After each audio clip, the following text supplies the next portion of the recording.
এই কথা হইলো আমরা তো সব বুট বেচ্চা মানুষের টেহা খায় আসেনি এই খাচ্ছ না আব্বা খাইবেন আপনি তো হগিন নির্ফুতাই না, আপনি তো সাপ বাড়ির মানুষ, আপনি তো সাপ বাড়ির মানুষ।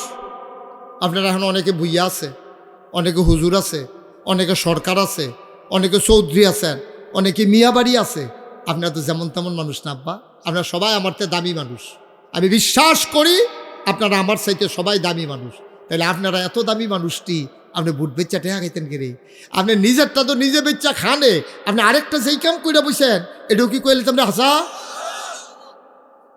এবার গিয়া সেটা কইছে আমরা বাইত 100 বুট আছে রে, আছে কয়শো বুট? তা আমরা বাইতে 100 বুট কত করে দিবে? তো বুট বেচা হইতেছে 1000 টাকা করে, তো 100 বুটে 1 লাখ, কয়লা? তো 1 লাখ টিকা বান্ডেল আইন না সেটা বালিশের তলে তো হইতে ভরবো না। কয় লাখ টাকা কিতা কই আনছে? আমার কথা কেন কিতা কই আনছে?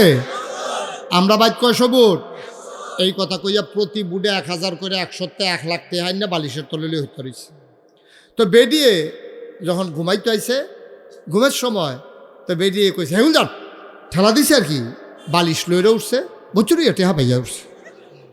1 লাখ টিকা বান্ডেল যখন বাইয়া উঠছে, বেরিয়ে দু হাতখা ডরাই উঠছে, কি তারে এত টেহা আমরা তাইনের গড় চাউল কিনে হাওলাত করিয়া 1 লাখ টেহা আইলো কিতে বালিশের তলে। জিগাইছে ইয়া টেহা হইতে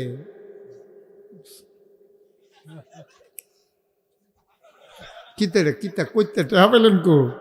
কই আমরা বাড়ির ভর্তি দিছি। কই কিতা কই আনছেন? কইছি আমরা ভাই 100 বুট, আমার কথায় উড়ে বয়, উড়ে বয়। কই রকম এটা কইছেন? কয় তো আমি কইছি আমার কথা ছাড়া আমরা বাড়ির বুট কোনো ফাইল যায় না, এই কথা কইছি ঘরে। আমার 1 লাখ টাকা দিছে।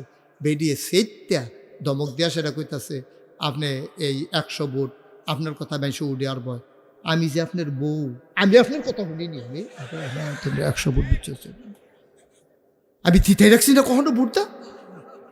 আপনার দিতে আবার বুট শুনে গেল আপনার আসেনি রে খাচ্ছ, আসেনি এই খাচ্ছ খাড়া। তুই এত খাড়াই সুসত করে তুই তোর বউ তোর কথা শুনে না, তুই হেতানির বুট বেচাই সুত করতি তুই, সেই দিন আছে রে। এখন যার যার বুট শেষে দিবা, সৎপাত্রে দান করবা। ওই একজনের বুট আরেকজনে বেচ্চা লাভ হইতো না। এখন আমার যুবকেরা জাগতে শিখেছে, বুঝতে শিখেছে, ঠিক কিনা? আগিলা দিন আর নাই, বাড়ির বুট সবটি বেচ্চাই এখন। বাহের কথা ফুতে শুনে না, যদি বাপের কথা ছেলে শুনতো তাইলে আমার ছেলেরা 24-এর এই গণ আন্দোলন তৈরি করতে পারতো না, ঠিক কিনা? আব্বা কুদ্দুর চিন্তা করে চললেন, কুদ্দুর চিন্তা করে চললেন, জীবনটা শেষ হয়ে যায়। কষ্ট হইতেছে বোধ আপনাদের না? আব্বা ওই যে কইলাম নির্বাচন আইতাছে, আমার নাইয়াটা সিফা দিয়া লইছে। কে রে এই কথাটা কে রে কইলাম? কারণ আমরা দেশের মানুষ এখনো বুঝে না ভোট যে কত বড় দায়িত্ব, এটা যে কত বড় আমানত, এটা আমরা তারা বুঝে না। কোরআন শরীফ আল্লাহ কইছে ওই মানুষকে তুমি নেতা বানাইবা যার অন্তরে আল্লাহর জিকির আছে। সুবহানাল্লাহ কইতেন না? কোরআন শরীফ, কোরআন শরীফের কথা। এমন মানুষকে নেতা বানাইবা যেই নেতার অন্তরের ভিতরে আল্লাহর জিকির আছে।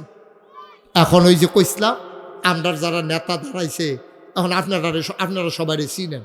এটা কোন উপজেলা? এটা আপনারা আমরা দিয়ে এখন কি রে, আমি একদম ধরতে পারি, আমি তো মনে করছি মাথায় আওয়াজ করতে আছি। এটা কি বুড়িস? তা আমরাও তো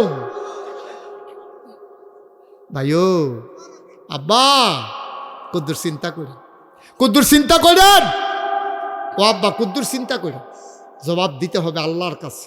আরো সহজ করে কই, হ্যাঁ মনে করেন আমি মুশতাক ফয়েজি, মনে করেন খলিল ভাইয়ের নির্বাচনও দাঁড়াইছে, আল্লাহ মাফ করো, খলিল ভাই মনে কষ্ট নিন না, বুঝনের লেখা কইতে আছে। খলিল ভাইয়ে ফাঁস করে সেটা গম চুরি করছে। আহা এটা উদাহরণ, উদাহরণ। আমি এবার ভোট দিছি, এবার ফাঁস করছে, কইলে এবার গম চুরি করছে। 500 গোনা হইছে।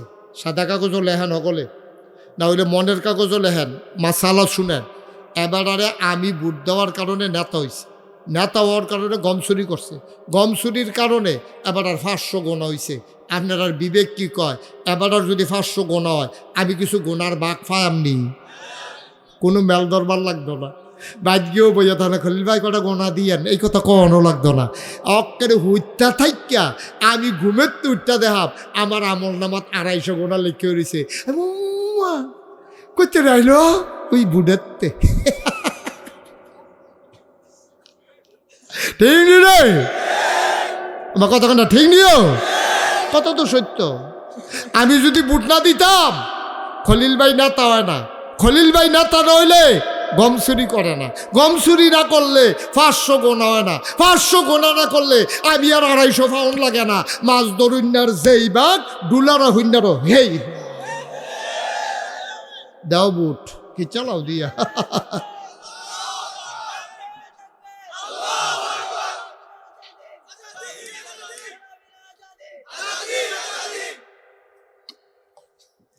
আমিন বলেন। সারা জীবন কি গোলামি করামনি? অবশ্যই আজাদি, ঠিক কিনা কও? বাস আমার কয় বছর? 60 দিয়ে বলে দেখা বাঁচবা কয় বছর? সারা জীবন থাকবা দুনিয়া, দিন কি সবসময় একরকম জানে? আল্লাহ যেন হেফাজত করে, সবাই কনা আমি। তাহলে কি কথা দাঁড়াইলো? দাঁড়াইলো আমাদের দায়িত্ব হইল আমি কোনো নাম বলার দরকার নাই, আপনিও কোনো নাম কইয়েন না। আপনি চিনেন, আপনি চিনেন লোকটির, আপনি চিনেন। এখন আপনি দেখবেন কে নামাজি, কার অন্তরে আল্লাহর জিকির আছে, কে আল্লাহওয়ালা, কে সৎ, কে নয় পরায়ণ, কোন মানুষটা আমানতের খেয়ানত করে না, কোন মানুষটা ওয়াদা খেলাফ করে না। এই রকম মানুষ দেখে দেখে তারপরে নির্বাচিত করতে হবে, ঠিক কিনা কও? নিজের কপাল যদি নিজে খারাপ বানাইলা তো মানুষে কিতা করবো? নিজের কপাল নিজে খারাপ বানাইলে মানুষ আপনার আজ্ঞায় দিব কেমনে? সুতরাং অনুরোধ অনুরোধ অনুরোধ, আল্লাহর হস্তে, আল্লাহর হস্তে আপনারা মন্ডায় যা চলে তা কইরেন না। এটা সাংঘাতিক একটা আমানত, সাংঘাতিক আমানত।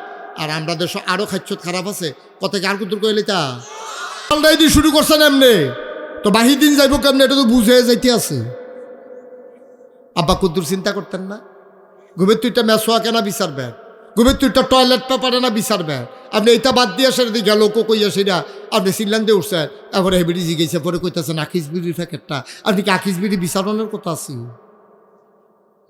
আপনি কি তা ওহনো ওহনো বিড়ি ডে ছাড়তেন পারছেন না? আপনি জান্নাত তো যাবেন, হ্যাঁ বিড়ি পাইবেন কো? একবার আরেকটা কথা মনে পড়ছে তো, আমার লগে যেবারে প্রথম হজ গেছে, এবারে সৌদি আরব বিড়ি পায় না মনে করিয়া 500 বিড়ি লইয়া গেছে না বেগো করিয়া। তো তারাও যারা জান্নাত যাইব, তারা বিড়ি খাওয়ানোর অভ্যাস, তারাও দৈরম সৎফাসিক বিড়ি লইয়া যাওয়ার লাগবো জান্নাত, এছাড়া উপায় নাই তো। আব্বা কুদ্দুর চিন্তা করেন, কুদ্দুর চিন্তা করেন, একটু চিন্তা করেন। কি রঙের ঘোড়া আমরা দৌড়ান শুরু করছি, কি শুরু করছি আমরা? রঙের ঘোড়া দৌড়ান শুরু করছি। 1 নম্বরে সহি নিয়ত, যেই দে করবেন আল্লাহর খুশির জন্য করবেন। আল্লাহর নবীরে আল্লাহ কয় কল, হে রাসূল আপনি বলে দেন, ইন্না সালাতি ওয়া নুসুকি ওয়া মাহইয়ায়া ওয়া মামাতি লিল্লাহি রাব্বিল আলামিন। পারেন না সবাই? আল্লাহ রাব্বুল আলামিন কয় নবী আপনি বলে দেন, আমার নামাজ, আমার নামাজ, আমার কুরবানি, আমার জীবন, আমার মরণ লিল্লাহি রাব্বিল আলামিন, সকল কিছু কেবলমাত্র শুধুমাত্র একমাত্র আল্লাহ রাব্বুল আলামিনের জন্যে। সুবহানাল্লাহ বলবেন না? নবী জাল্লাল্লাহ মুখস্থ করা। আমি আর আপনাদের সলিমুদ্দি কলিমুদ্দি আমরা তো বইলে হুশ নাই। নবীজি আল্লাহ কয় নবী আপনি কন ঘোষণা দেন, মুখে কন। কই কিতা কইতাম আল্লাহ? কয় বলেন ইন্না সালাতি, তো নবীজি কয় ইন্না সালাতি। কয় বলেন ও নুসুকি, নবীজি কয় নুসুকি। বলেন ওয়া মাহইয়ায়া, নবীজি কয় ওয়া মাহইয়ায়া। কয় কোন ওয়া মামাতি, নবীজি কয় ওয়া মামাতি। বলেন লিল্লাহি রাব্বিল আলামিন। কি বলছে?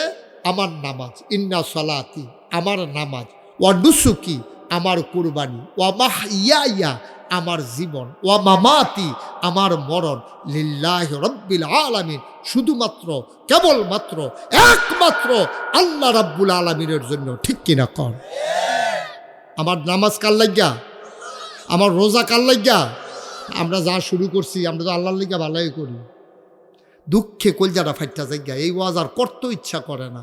এই যে নির্বাচন আইছে, কত মানুষ যে বেইমান হইয়া মরবো আমার ডর নাই, আর সিফা দিয়া রইছে, ঠিক নি রে?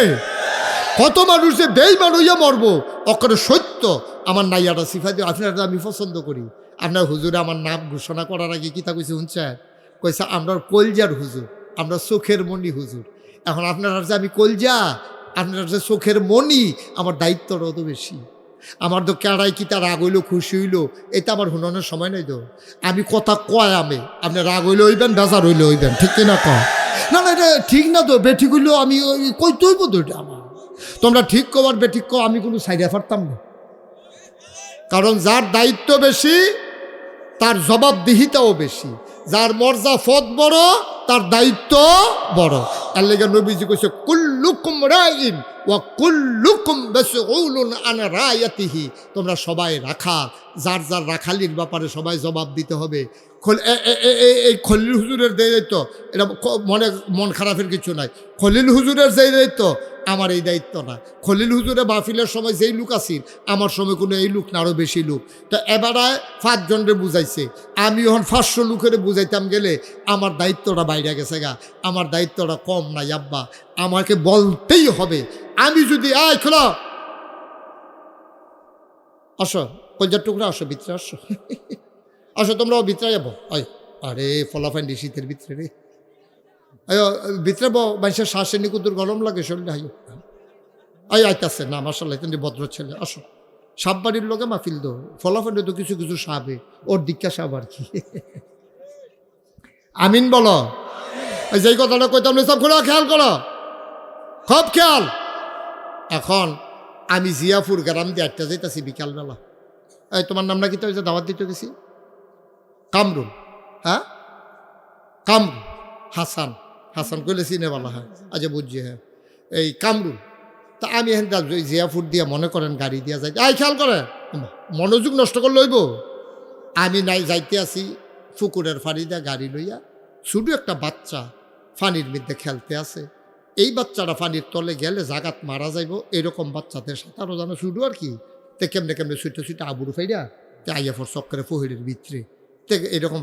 আমিও এই টাইমে অজু করাম, নামাজ পড়াম, এর লেগে আমার গাড়িটা দাঁড় করাইয়া আমি করছি কিতা অজু কইরা সেটা এরপর আইয়া নামাজ পড়তে আসি। তেজ এখনো ফানিটার কাছে আমি দেখো ডাক দিছি না, দরকার কি ঝামেলায়, তা দরকার নাই। কার জি কার ফুত ডাক দিয়া কি বিপদও পড়ি, আমি ঝামেলা মনে কইরা আমি আর তারে ডাক দিছি না। আমি নামাজটা নিয়তরা বাইন্দা 2 রাকাত আসরের নামাজ পড়ছি। এমন সময় একটা চিল্লান পড়ছে, তে ফানির তলে ভরে ভরে গেছে গা। ওই হাসানে দেখছে আমি যেন অজু করে উঠছি, কয় হুজুরে তো এখন অজু করে গেছে, তারে হুজুরে দেখছে না। হুজুরে যদি তারে ডাক দিয়ে তুলতো তো এদোতে ফানিত ফেরা মরে না। কথাটা আইয়ে নিও, কথাটা আইয়ে নি করে যায়। কারণ আমি যে তার লগে দিয়ে বইয়ে অজু করছি কথা তো সত্য। এই সুইটটা বাচ্চাটা যে ফানিত ফেললে মরবো এটাও তো সত্য। আমি তো আর বেহতার না, আমি যে দেখকেও ডাক দিলাম না। আমার দরকার আছে কি হাসান, হাসান রে এই ফলা টাকাটা হাসান তো ফানিত ফেললে মরে যাবো, তেদি ফানি লুয়ে খেলে তার মা কাটা বাপ কাটা, আমি তো চিনিও না। হাসান তার নিয়ে দিয়ে আসেন কার ঘর কার সুইটটা জিগা, এই কথাটা বলা আমার দায়িত্ব আসিল নি? কথা কয় না, এটা আমার দায়িত্ব আসিল নি? তা আমি যে দায়িত্বটা পালন করলাম না, আমি ওখানে ফরজ নামাজ পড়তাম গেলাম গা আল্লাহর অলি হনের লেগিয়া।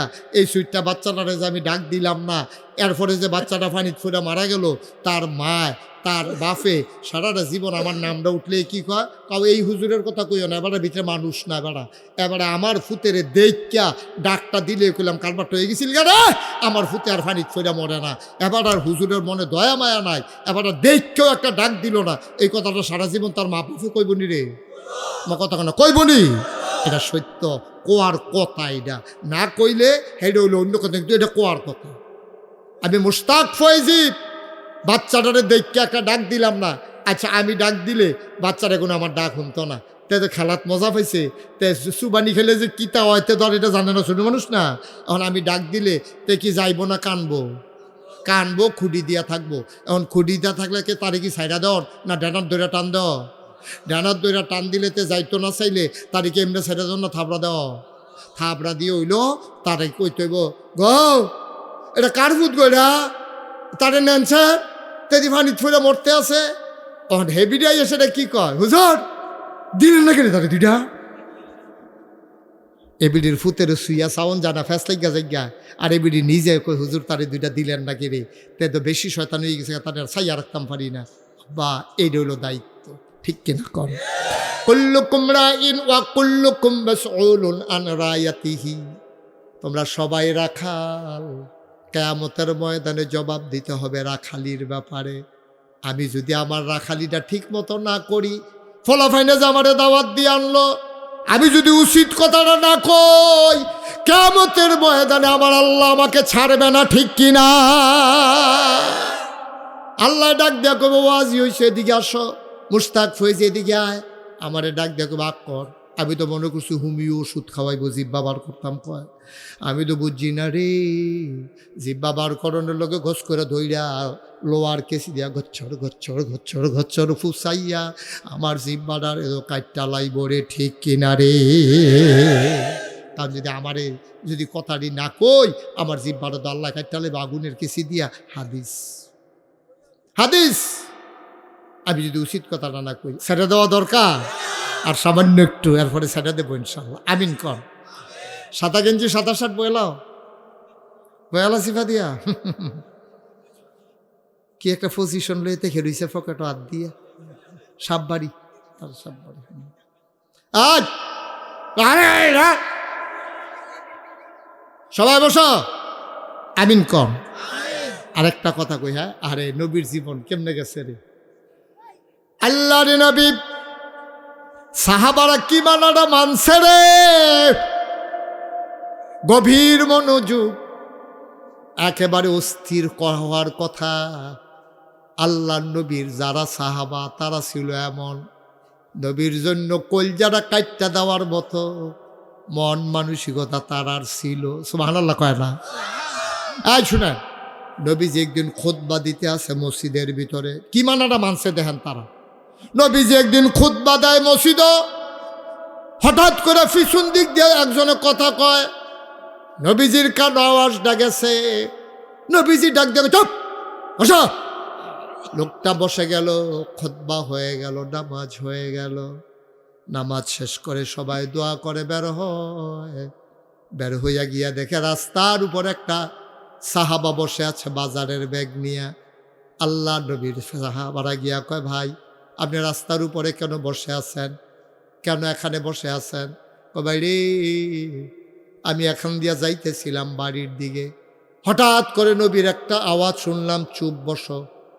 এই আওয়াজটা শোনার সাথে সাথে কান দিয়া যখন আওয়াজটা ঢুকছে, আমার পাওগুলা কাঁপতে শুরু করছে। নবীর হুকুম শোনার পরে আমার পাগুলা আর হাঁটতে রাজি হয় নাই।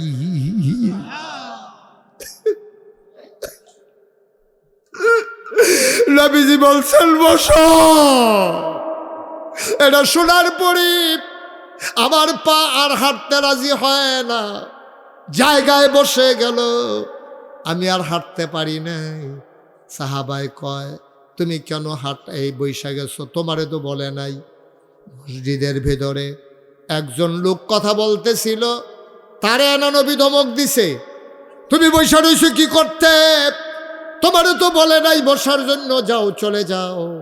তোমারে বসার কথা নবী বলে নাই। এবার সাহাবা কান্দে আর কয়, ভাই যেই নবীর কথা শুনে এই গোলাম রাস্তায় বসে গেছে, ওই নবী আবার যতক্ষণে সে না বলবে এই গোলাম বাড়িতে যাবে। এইরকম মানুন্না মানুষটি, একজন মানুষের নাম ছিল আব্দুর রহমান ইবনে আউফ। সুবহানাল্লাহ কইতেন না? খুব ফ্যাশনেবল মানুষ ছিলেন। আমরা ফলাফল কত সুন্দর করে থাহে, কি সুন্দর সুন্দর পাঞ্জাবি গাও দেয়, কি সুন্দর সেন্ট দেওয়া রাখে। আর আব্দুর রহমান ইবনে আউফ ছিল খুব শৌখিন মানুষ। একটা পাঞ্জাবি একবার গায়ে দিলে ময়লা হইলে না ধুইয়া আবার গায়ে দিতেন না, একবার গাও দিয়ে খুললা ধুইয়ার পরে গাও দিতেন। উনি খুব শৌখিন মানুষ ছিল। উনি এত দামি পারফিউম, এত দামি আতর ব্যবহার করতো। এবারে জিয়াফুর দিয়ে আটটা গেলে মানুষে কইতে পারতো রহমান ভাই সাহেব আটটা যা। সুবহানাল্লাহ কইতেন না? এত দামি আতর তিনি ব্যবহার করতেন। খুব খেয়াল করে শোনা, আরে বাচ্চাটা তো মারাত্মক ডিস্টার্ব করতেছে, সে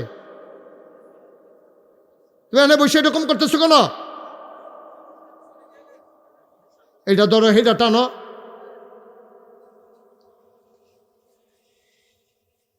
আব্দুর রহমান ইবনে আউফ বড় শৌখিন মানুষ, ফ্যাশনেবল মানুষ, দুবদুরস্ত কেতা দুরস্ত একটা মানুষ। উনি সকালবেলা প্রত্যেক দিন নবীর বাড়িতে গিয়া নবীর লগে একবার দেখা করতেন। এবার আব্দুর রহমান ইবনে আউফ নবীর বাড়ির দরজার সামনে গিয়া সালাম দিলেন। সবাই পারেন না সালাম?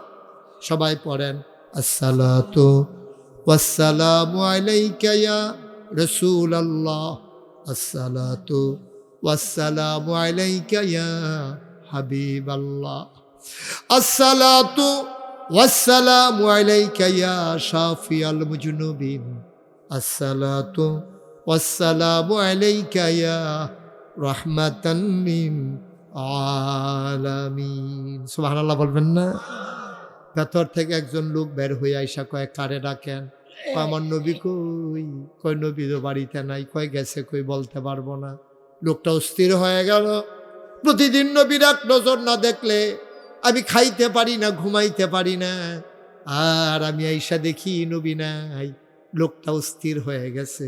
শুনলো নবী নাই, মক্কায় নাই, গেল কই? আহা,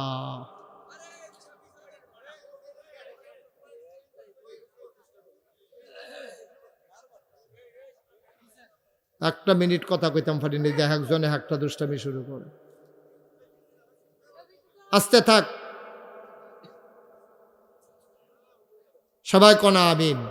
বিরক্ত করো না বাবা, তাহলে সবাই কনা আমিন। একটু সাদা কিনতে যাবে গা, আমিন কন। খুব খেয়াল। সাহাবা নবীর বাড়ির দরজায় গিয়া ডাক দিল, সালাম দিল। ভেতর থেকে একজন কয় নবী নাই, গেল কই?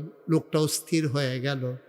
বাড়িতে গিয়া কিছু কাপড় চোপড় ব্যাগের ভিতরে লইছে, কিছু টাকাও লইছে, রোয়ানা দিছে। যেই মক্কায় নবী নাই, এই মক্কায় আব্দুর রহমান থাকবে না। সুবহানাল্লাহ কইতেন না? আল্লাহর নবী মক্কায় নাই, আব্দুর রহমান এই মক্কায় থাকবে না। উনি রওনা করলেন। উনি বুঝে ফেলছেন নবী বোধহয় মদিনা চলে গেছে, ইশারা ইঙ্গিত পাইছিলাম। উনি মদিনার দিকে রওনা করেছেন। মনে করেন জিয়াপুরের সীমানা দিয়া ফারুইয়া দেবপুর যাইব। সীমানার ভিতরে ফলাফাইন খেলা করাই রাখছে। দেবপুর জিয়াপুরের কোনো লোক যেন দেবপুর যাইতে না পারে। এখন আব্দুর রহমান যাবে, নবী মক্কায় নাই। মক্কার কাফেরেরা জায়গায় জায়গায় ফলাফাইন দাঁড় করাই রাখছে, যাইতো লইলে ধরবি, এইটারে সন্দেহ করবি, যেটা যাইতো লয়। এখন আব্দুর রহমান যখন মদিনার দিকে রওনা করছে, ফলাফানি গিয়া বেড দিয়া কই যান? এবারে সরলভাবে কইয়া দিছে, এবারে বুঝ জানা এটা নিজে আটকাই লাইব। সরলভাবে কইয়া দিছে যে এই মক্কায় নবী নাই, এই মক্কায় আমি থাকবো না, চলে যাব মদিনায়। আমরা তো এইরকম লোকে খুঁজতে আসি, আসেন। লইয়া গেছে মক্কার পাশে একটা ঘরটার নাম হইল দারুন নাদোয়া। সেখানে সর্দারি করে আবু জেহেল, আবুল আহাব, উতবা সাহেবা। তারা দেখা কয়, আব্দুর রহমান ভাই সাহেব, আপনি সুন্দর মানুষ, দামি আতর ব্যবহার করেন, আপনি ভদ্র মানুষ, কোনো সময় গালাগালিতে দেখি নাই, ঝগড়াতে দেখি নাই। আপনি কই যাইতেছিলেন? সেখানেও তিনি সরলভাবে বলে দিলেন, আমি তো জানো তোমরা নবীরে না দেখলে আমার কলিজা ছিঁড়ে যায়। সকালে শুনলাম নবী নাই, আমি মনে করেছি এই মক্কায় থাকবো না, চলে যাব মদিনায়। এই কথা শোনার পরে আবু জেহেল কয় যে গায়ের পাঞ্জাবির এরা কোন জায়গার কিনা? কয় তো মক্কা থেকে কিনছি। কয় টাকা কোন জায়গার? কয় মক্কার। কয় মক্কার টাকা দিয়া পাঞ্জাবি কিন, এই পাঞ্জাবি গায়ে দিয়া যাবেন মদিনায়? এটা তো আমরা মান্যা নিতে পারি না। আপনার টান না থাকতে পারে, আমাদের টান আছে, পাঞ্জাবি খুলেন। আব্দুর রহমান পাঞ্জাবি খুলে দিয়ে দিলেন, নাও নিয়ে যাও। এবার আব্দুর রহমান বুঝে ফেলছে ওদের মতলব খারাপ, পরনের লুঙ্গির কথাও জিজ্ঞেস করবে। আব্দুর রহমান ওজুরে কাঁদতে শুরু করলেন।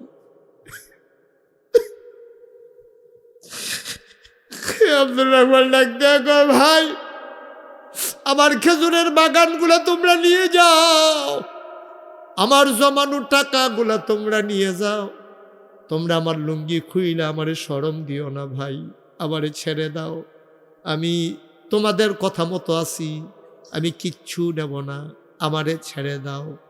সবাই বলল ঠিক আছে, ছেড়ে দেওয়া হলো। সাবধান, মক্কার কোনো জিনিস নিয়ে মদিনায় যাওয়া যাবে না, আর মদিনায় যাওয়ার পথে ধরা পড়লে আর কিন্তু ছাড়া হবে না। আব্দুর রহমান ঘরে গেলেন, অজরে কান্দেন, নবী নাই, কলিজায় বালে না।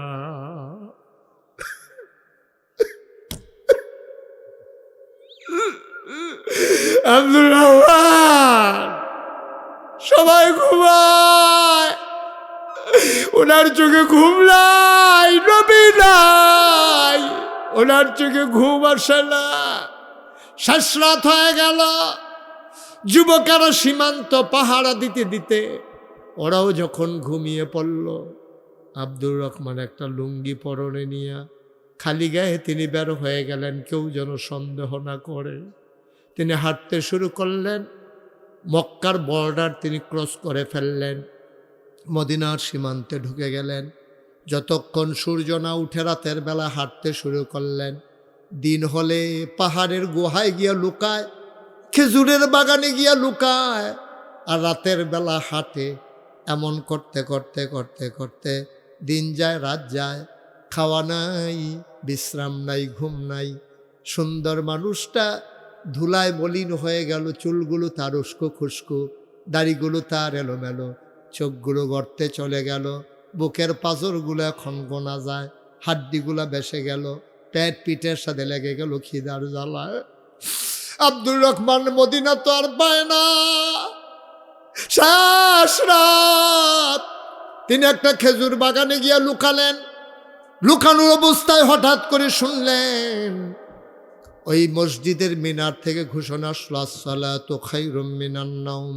তিনি বুঝে ফেলছেন আমি বোধহয় মদিনার কাছাকাছি চলে আসছি। তিনি দৌড় দিয়া গুহা থেকে বের হয়ে গেলেন, খেজুরের বাগান থেকে বের হয়ে ঠান্ডা পানি দিয়ে উজু করে মসজিদে ঢুইকে পেছনে বসে আছেন। আল্লাহ নবী ঢুকলেন, নামাজ শুরু হয়ে গেল। নবীর অভ্যাস ছিল নামাজের পরে তিনি মুসল্লিদের দিকে ঘুরে বসতেন, সবার খোঁজ খবর নিতেন। দয়াল নবী, মায়ার নবী, তিনি ঘুরে বসলেন। তিনি ডাক দেয়া কয়, কারো কোনো সমস্যা আছে নাকি? সবাই কয় না ইয়া রাসূলুল্লাহ, আমরা ভালো আছি। হঠাৎ করে আল্লাহর নবীর নজর পড়ে গেল ওই মক্কার মানুষটার দিকে, এক কোনায় মানুষটা বসে আছে। নবীজি বললেন, কে ওইটা? মক্কায় আমার এমন একজন সাহাবা ছিল, তার নাম ছিল আব্দুর রহমান। আমারে না দেখলে সে পাগল হয়ে যেত। আমার আব্দুর রহমান বোধহয় পাগল হয়ে গেছে রে। কেডা? আব্দুর রহমানের মতো দেখতে। আব্দুর রহমান দাঁড়ালেন, ঝরঝর করে তার পানি পড়তেছে। ডাক দেখো, ইয়া রাসূলুল্লাহ, ইয়া হাবিবাল্লাহ, আপনি যে সন্দেহ করেছেন, যারে আপনি চিন্তা করেছেন, আমি সেই আব্দুর রহমান, আমি সেই আব্দুর রহমান গো নবী। ও নবী, আপনি আমার একটু বইলেও আসলেন না। আমার পাঞ্জাবিটা ওরা খুলে ফেলেছে, আমার বাগানগুলো ওরা দখল দিয়ে ফেলছে। ও নবী আমার, আপনারে না দেখলে আমি বাঁচি নবী। আপনি আমার একটা ডাকও দিয়ে আসলেন না, বইলেও আসলেন না। আল্লাহর নবী আব্দুর রহমান, আয় সামনে আয়। সবাই রাস্তা ফাঁকা করে দিল। আব্দুর রহমান আস্তে আস্তে করে সামনের দিকে আগায়। নবী উঠে দাঁড়ালেন, হাত দুইটা ছড়াই দিলেন। আব্দুর রহমান লাফ দিয়া নবীর বুকের মাঝে হাত জড়িয়ে ধরলেন।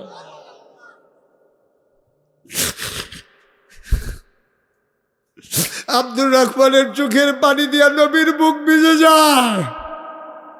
নবীর বুকের চোখের পানি দিয়ে আব্দুর রহমানের পিঠ ভিজে যায়। আব্দুর রহমান নাক দিয়া ঘইসা ঘইসা নবীর গায়ের জান্নাতি গন্ধ নিতেছে। হারে কতদিন হয় এই নবীরে দেখি না রে। নবীও ছাড়ে না, আব্দুর রহমানও ছাড়ে না।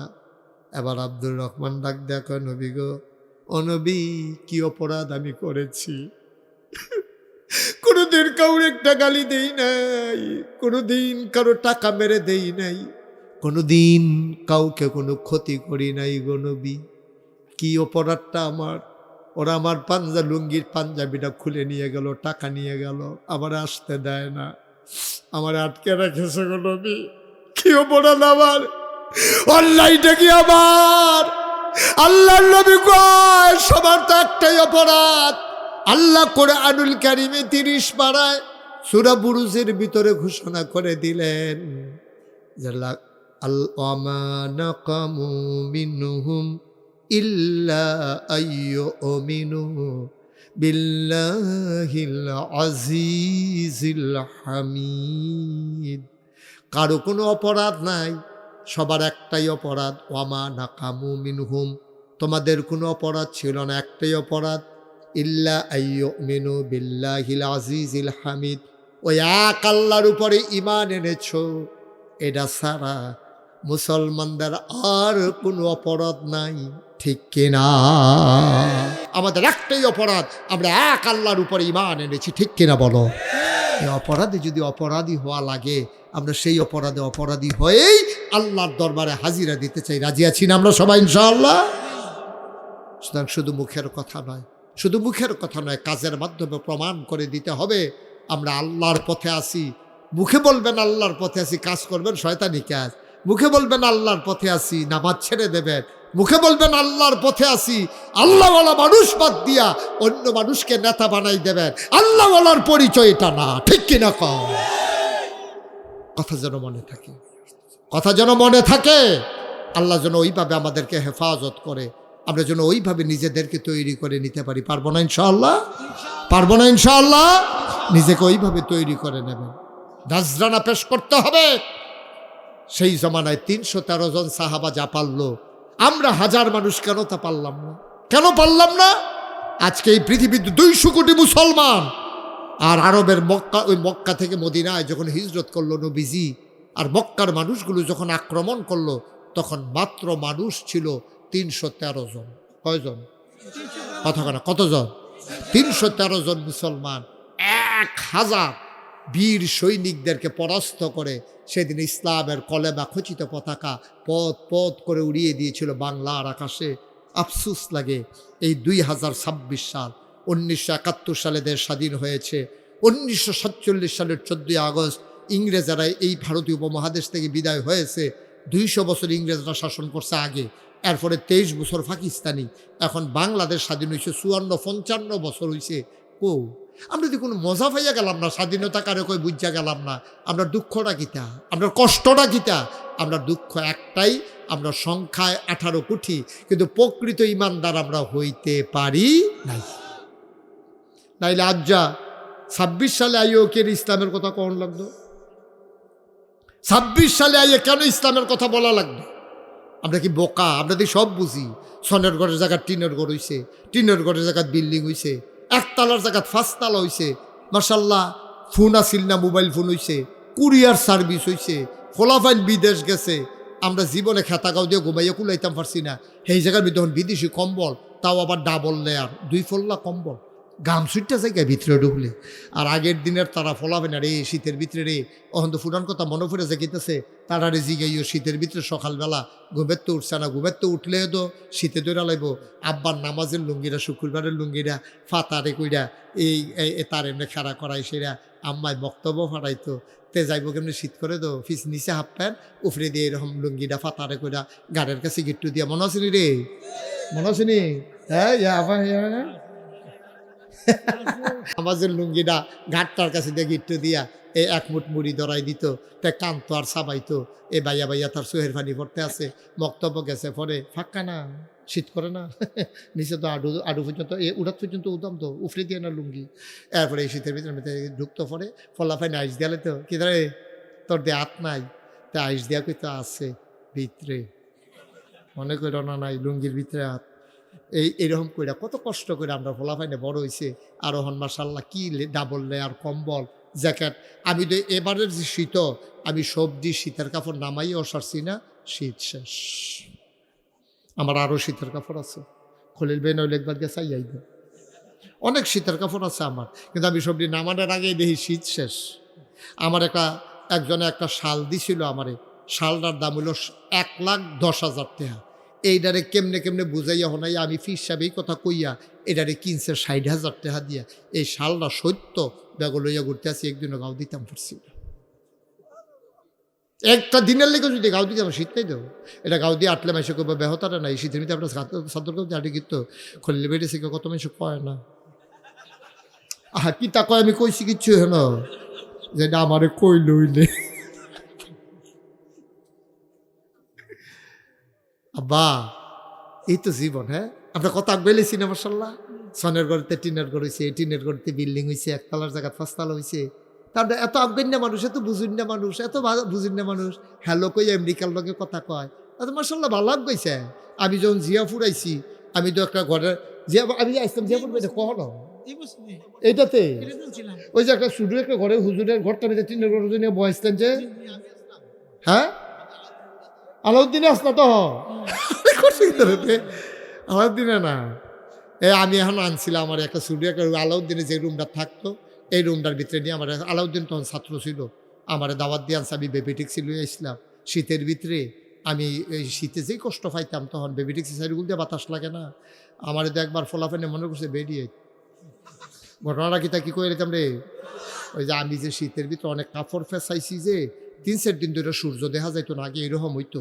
আমার একটা বড় মাফলার কিনছিলাম, এটারে ফেসাইলে আমার শক্তি ছাড়া আর কিছু দেখা যাইতো না। উফরি দেখান টুফি নিচি দেখান টুফি শুধু এই শক্তি দেখা যাইতো। তা আমি যে এরকম করে রিক্সা দিয়া যাইতে আসি, ফলাফাইনে খেলতে আসার কইতেছে আরে আয় কত একটা বেডি যাইতেছে চাইবিনি। এরপরে আমি তো এই কথার পরে তো মুখটা খুললো না, আমার উপরে দায়িত্ব হয়ে গেছে কেন। পরে খুলছি, পরে ও গো বেড়াইতে না। এই দিন তো গেছে, এই দিনটা তো গেছে। তারপরে এত আগাইলাম, ইসলামটা আগাইলাম না কিনে, আমরা ইসলামটা বুঝলাম না কিনে এত বছর পরে। কখনো কিনে আমরা এই জায়গাটা আগাইতাম পারলাম না। কে রে বাংলাদেশে শতকরা 92 জন লোক মুসলমান থাকার পরে কেন আল্লাহর জমিনে আল্লাহর আইন কায়েম হইল না কেন? আল্লাহর কাছে কি জবাব দেব আমরা? কি জবাবটা দিবেন কিতা? আপনি টেহা জমাইতেছেন ব্যাংক 5 লাখ টাকা, আপনি যদি না খাইয়া মারা যান মানুষ আপনারা বেদাইতো না, আপনার লাশও তো জানাজা দিত না। তাই ব্যাংক টেহা জমাইতে না খাইয়া মারা যায়, সবাই তুচ্ছ তাচ্ছিল্য করবো। আমরা 92 জন লোক মুসলমান এই দেশে শতকরা থাকার পরে আমার দেশে কেন আল্লাহর জমিনে আল্লাহর আইন কেন কায়েম হইল না? এই আফসোস জবাব দিতে দিতে কিয়ামতের ময়দানে আমাদের হুঁশ থাকবে না, ঠিক কিনা কম? আল্লাহ ছাড়বে না তো আমাদের, কি ছাড়তো না তো? কি আর ফির সাহেব কি আল্লাহ সাহেব হাসরান দিয়ে লাগবো না? হাসরান দিয়ে লাগবো, গলার মধ্যে গায়ের মধ্যে গামছা বিন্দা লাগবো, হাসরাইয়া ফুরাই ফিট মিটার আইলেন। হ্যাবলার ফির সাহেব লাভ হইতো না।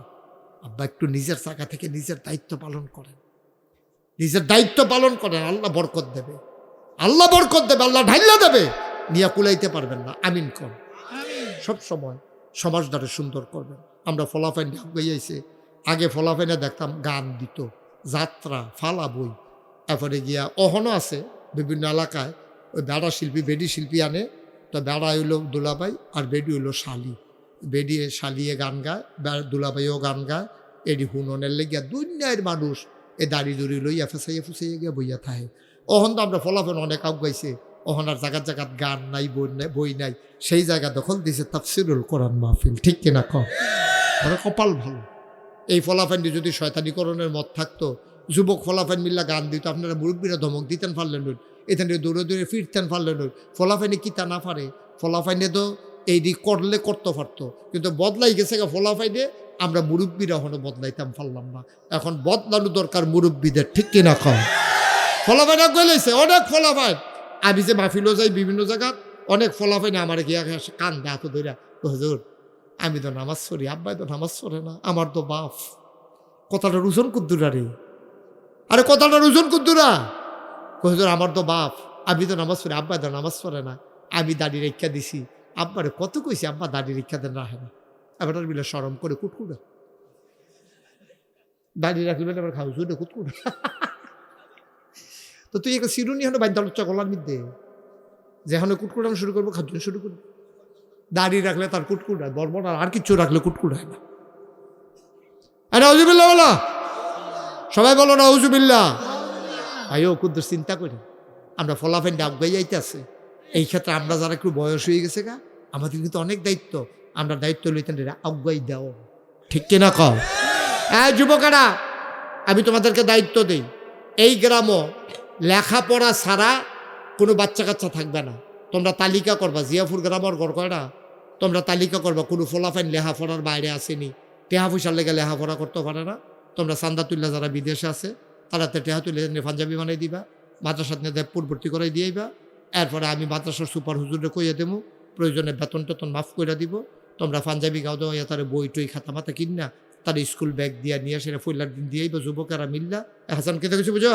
তোমরা যারা যুবকেরা আছো সবাই আজ ওটা উঠি নাই, ওই যে মাদ্রাসার ভর্তি ব্যাপারটা মনে করছে এবার নি ভর্তি করাইলা, এবারে কয় ভর্তি হওয়ার আগে লজাই কন যেন ফলাফল নিয়ে ভর্তি করাইলে তো ফল। আমিন বলো। এরপরে দেখবা কোনো বুড়া বেড়ায় ফলাফল নাই, অভাবী মানুষ, চিকিৎসা হয় না, তাদের চিকিৎসার দায়িত্ব নিবা। সমাজটা বদলাইতে হলে কিছু কাজ করা লাগবে। মা আছে বাপ নাই, মাইয়াডি বড় হয়ে গেছে, বিয়া হয় না। এই জিয়াপুরের মুরব্বীরা মিল্লা ফলাফাইনে মিল্লা চান্দা তুললা গরু জব কইরা সুন্দর কইরা এটা নিয়ে বিয়ার ব্যবস্থা করবা। এমনি এমনি করে আফগান লাগবো, এমনি আফগান লাগে।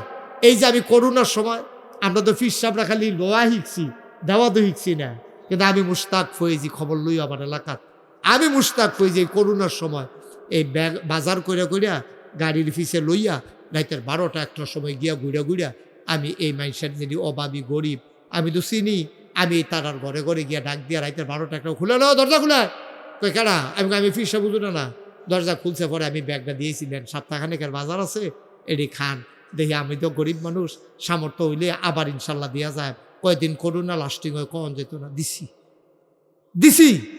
এই যে 24 সালে গত বছর আগের বছর বন্যা হইল যে, তোমরা এলাকার তো ফানি হইছে না, আমরা হেগুল দিয়া তো বাচ্চা ফেললো না, ইয়া দিয়া কহেন দিয়া বুড়বুড়িয়া দিয়া। আমরা গ্রামও একটা ঘর কি যায় কই যা ওই যে এটা যে কইছি যুবকটি ভালো আছে, বালার নমুনা ধরতে আছে। অতিথি আইলে আইছে, বসো বলো আমিন বলো।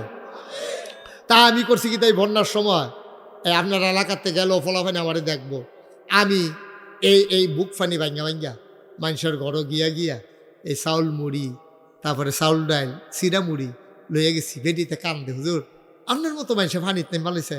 আমি কই তো আমার মতো মানুষে কিতা সবসময় আপনার আমারে স্যার আমার দেখতাম মনে কয় না আপনার ফানির মধ্যে কেমনে থাকেন। কয় যে হুজুর আপনি বাথরুমও সারা গোসল করতেন, ফানিত নামেন না, বাথরুমও গোসল করে লান আর হন্যাই মালাইছেন ফানি। আমার দেখা দেখা কানছে। আমি চেষ্টা করছি, আমার যুবকেরা চেষ্টা করবা, আগাইবা। আমি সারা বাংলাদেশে আল্লাহর খাস মেহরবানি খুব কম জায়গা আছে যেমন আমি গেছি না। পৃথিবীর অনেক দেশে আল্লাহ আমাকে নিছে, আর অনেক দেশে নেওয়ার পরিকল্পনা চলতেছে। এই যে ইনশাআল্লাহ কিছুদিনের ভিতরে 5টা দেশে সফরে, রমজানে পুরা রমজান দেশের বাইরে থাকবো ইনশাআল্লাহ। সবাই কনা আমিন, আল্লাহ যেন কবুল করে, সবাই কনা আমিন। এরপরে ইনশাল্লাহ আবার পরে আবার মাহফিল, এরপরে হজের তাই সেটা ইনশাল্লাহ। আমেরিকার ব্যাপারে কথাবার্তা চলতে আছে। আল্লাহ কতভাবে কত জায়গাত কথা ছড়াই দিতে পারে, ইচ্ছা করলে চেষ্টা করতে আছি। ভাই আমি সব জায়গা দিয়ে দিই, মসজিদ আছে, মাদ্রাসা আছে, কিন্তু ফ্রি একটা হাসপাতালও নেই। আপনারা ক্যান্টনমেন্ট যান, আর্মিরা চিকিৎসা ভালো দেয়, কিন্তু ফ্রি হাসপাতাল না। সদর এই কুসাইতলি যান, দেখবেন টিকিট কেটে হাসপাতাল, সরকারি হাসপাতাল, টিকিট কেটে আপনি ঢুহন লাগবে এই দেশের নাগরিক। চিন্তা করলাম যে ইনশাআল্লাহ আমি মুশতাক ফয়েজি বাচ্চা থাকলে একটা হাসপাতাল করাম, এমন যে হাসপাতালটা একটা টাকাও কোনো অসহায় মানুষের লাগবে না। ওষুধ, চিকিৎসা, খানা দানা সব যেনতে হাসপাতালতে পায়। আল্লাহুম্মা আমিন কইতেন না? আমি এই পরিকল্পনা নিয়ে কাম শুরু করছি। আমি মসজিদ, এই নিচতলায় হাসপাতাল, দোতলায় 3তলায় মসজিদ, ইঞ্জিনিয়ার রাইয়া ড্রয়িং করছে, কইরা সেটা যখন এই কাম শুরু করছে, এরপরে কাম শুরু করার আগে দিয়ে জিগেলাম, ও আমি যে পরিকল্পনা করলাম এটা করতে কীরকম টাকা খরচ হইব?